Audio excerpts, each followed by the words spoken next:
Welcome to brightbooks.de Nature. Let's look at the pros and cons of bug houses. This one was set up in a botanical garden.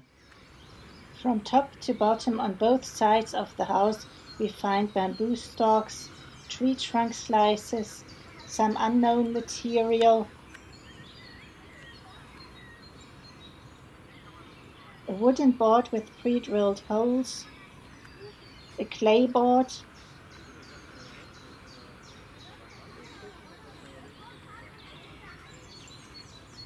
and bricks.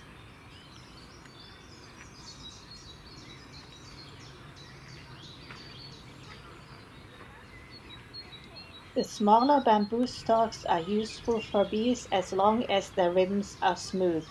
But what we see here are splinters sticking out of the bamboo, and in addition, a lot of bamboo stalks are about 4 times the required size. The splinters started sticking out when the bamboo was cut. The clay in clay boards must have the right soft consistency for bees to be able to build their nests. The holes in the wood should be useful as long as they are smooth.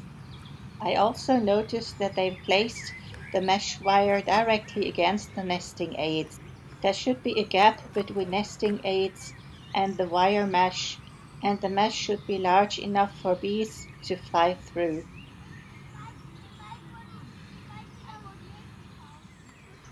The surroundings offer a meadow in the vicinity and a blossoming tree right next to the insect hotel, while our own balcony was literally brimming with bee life.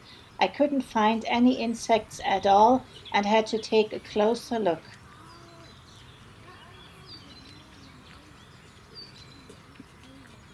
This is a parasitic Drosophila fly, and here are two Osimia cornuta males looking out of their shelter.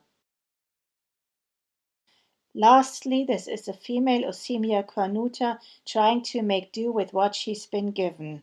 In summary, the nesting aids have not been very useful. Here's another bug house located in the north of Germany. We see slots, a space filled with straw and mold, which is toxic to birds. Then there are pieces of bark, tree trunk slices, and just a few stalks of bamboo. This insect hotel has remained entirely empty. Back in Cologne, the roof of this bug house doesn't offer any protection from the weather. Again we see bricks, this time with round holes, but still a heat trap in summer. Other compartments are filled with leaves, hay and straw. The mesh wire obstructs entrance to the nesting aids. Holes in wood should be drilled where the bark was, not where the bark is. Due to these mistakes being made, bug houses unfortunately have more disadvantages than advantages.